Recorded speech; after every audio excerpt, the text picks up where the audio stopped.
Alright. I see you, Goblin Slayer.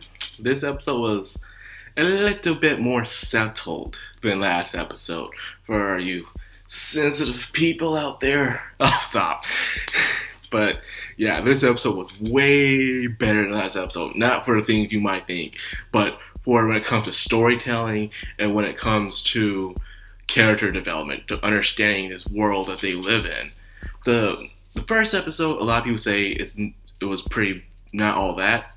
But if you ask me, it was good. It was just an introduction to the world. And most of the time, when it comes to first episodes, it introduces you to the world more than it explains the world. The second episode is the one, that explains to you what the world is, how it usually is, a situation that the characters are in. So first, let's talk about that opening. When I was watching Goblin Slayer, I was expecting this metal opening or something, some rock, Goblin Slayer. No, this opening was actually better than I thought it would be. And here I thought it was going to be a rock opening, but nope. It had this calm settledness to it, but yet it felt so lonely and depressing. And that's perfect for this series. The Goblin Slayer is someone who is lonely on his adventure, who everyone sees as a madman. Despite his skill, all he does is hunt weaker creatures, but yet they don't know that weaker creatures cause more chaos and havoc than the higher ranking creatures because there's more of them, and there's people out there who are being ignored by the higher ups because of this. So somebody has to do this job. Despite how noble this job is, everyone just looks down on him as this madman who just hunts weaklings. So that gives us sad depression, loneliness, of solitude in the beginning of the opening. But then, when you see the other characters being added into the show, including the priest girl and the other party members that soon to join him, you start hearing other voices, and then start getting faster and faster. Now you realize it's still a depressing tone to it, but you know that the Goblin Slayer isn't alone anymore. He has other people backing him up now. He's on an adventure. He found people who can be around him and survive. And that's why I say the opening is just amazing.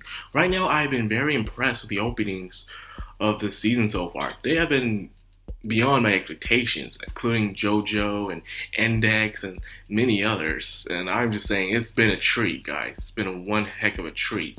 Now, in a way, this show today was mainly focused on two people, of course. The Goblin Slayer perspective and his childhood friend's perspective. Let's talk about the childhood friend's perspective. Okay, childhood friend, she's been with him for a very long time. Apparently her parents and his sister were killed by raided goblins. So this gives him this driving force as the Goblin Slayer were explaining to him why he hates these creatures so much. Imagine how everything was just perfectly normal one day, then out of nowhere, a bunch of goblins come to your village, kill everybody, kill your childhood friends' relatives. Then you're hiding in this closet somewhere, and you see your sister being tormented, defiled, and then killed. And all you can do is watch every second of it. Of course, you have this burning hatred. I mean, look at Eren Yeager from Attack on Titan. He saw his mom die and stuff like that, and he became enraged and forever wanted to kill the Titans for ruining his life. Same thing with the Goblin Slayer. You can also say the same thing with Guts from Berserk. They all have this internal motive to kill something or someone to get the revenge, the hollowness in their heart. And I say that's completely understandable. And of course, everyone around town looks down on Goblin Slayer, saying how much of a high rank he is. He only hunts goblins.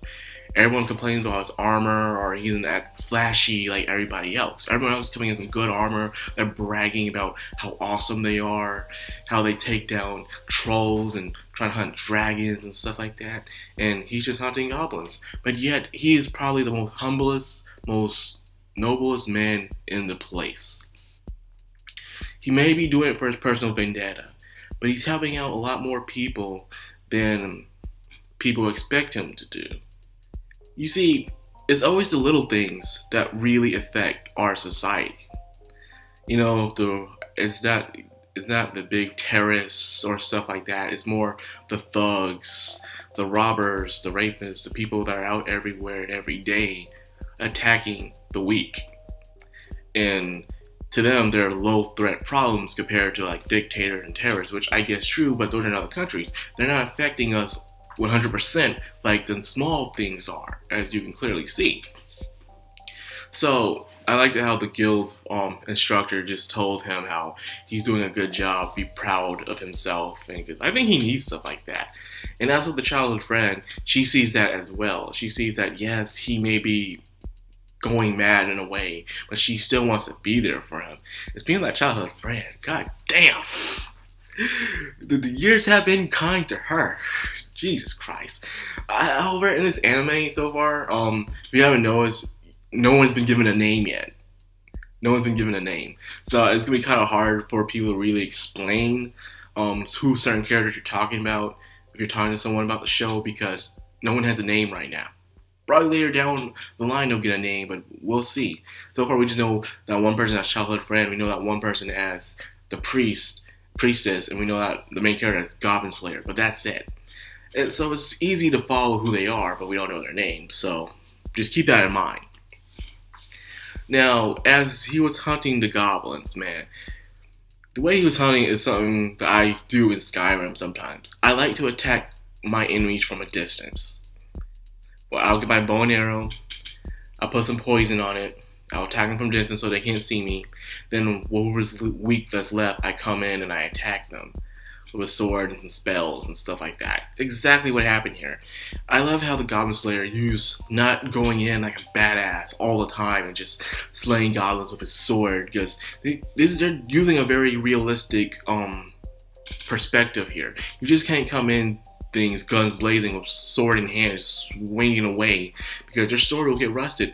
It will get, eventually torn out. And you yourself will get exhausted as well fighting all them goblins. It's just realistic right now. So he attacks creatures from a distance by setting up fire, and then he'll set up traps to kill the other goblins that are trying to escape. And the smartest way he did was he used the priestess. The priestess got a new miracle where she was able to use a protection spell, like blow up the wall or something. But instead to use it to defend them, she used it as a trap to keep the goblins inside. That was just smart right there, man. In a way, she feels sad. She knows what she's doing is right, but yet she feels sad about it, But she knows that it has to be done, because these goblins can't be allowed to live. Is you have to think, is it you or is it them? And that's just how it has to go sometimes in life, You can't be merciful on every enemy that comes your way, like in most animes where they defeat the bad guy, but they let them live because, it's the kindness of my heart. That stuff don't fly in reality, friend. Sorry, that's just how it is. So, besides that, this episode was it was beautiful in a way. I could say it's damn near perfect.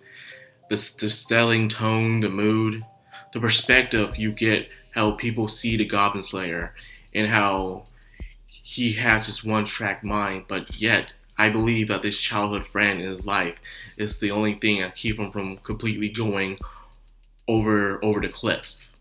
If you get what I'm saying, he has someone in his life that still has hope in him, that still sees him for who he is, despite him always wearing the suit of armor no matter what. Even like he's up in the cabin eating soup, eating breakfast, man, and not even taking off the armor. Like, damn. I guess he wants to be careful every single time. He'll never know it. Hell, he even checks up, see any footprints or any signs of goblins anywhere around the area all the time. So the guy, he's always on his toes. So you gotta respect him for that, He wants to protect his home. And who doesn't want to protect their home in the end of the day? So yeah, Goblin Slayer, episode 2, way better than episode 1. I seen they tone it down a bit, I'll be honest with you. I do remember the scene where they did show the rating where he was young. But that was probably in the other series, Goblin Slayer Year 1 or something. I'm not quite sure, but that scene was just as bad. And one more thing I want to talk about is the adventurers, the rookie adventurers, the ones that took the mission as well. They had a fighter, a wizard, and a priest on their team. And of course, the priestess from the last episode was worried, saying that they'll be in trouble, but the Goblin Slayer said no. But as you can clearly see, they survived. You see, this goes back to what the opening does. You notice how you're watching the opening of Goblin Slayer. You see dice. You see nothing but dice everywhere. In the day, no matter how skillful, how smart, how strong, how powerful you are, life is still up to chance. You'll never know what will happen to you. No matter how prepared you think you are, something's bound to happen. Life is full of so many variables. Like, you can't just go through life thinking, yeah, this is my plan, it's gonna go be just like this. But at the end of the day, God's gonna throw some dice, and next you know, that variable, that curveball, is gonna come out of nowhere and put you off your game. That's where hell comes to you to always be prepared for that.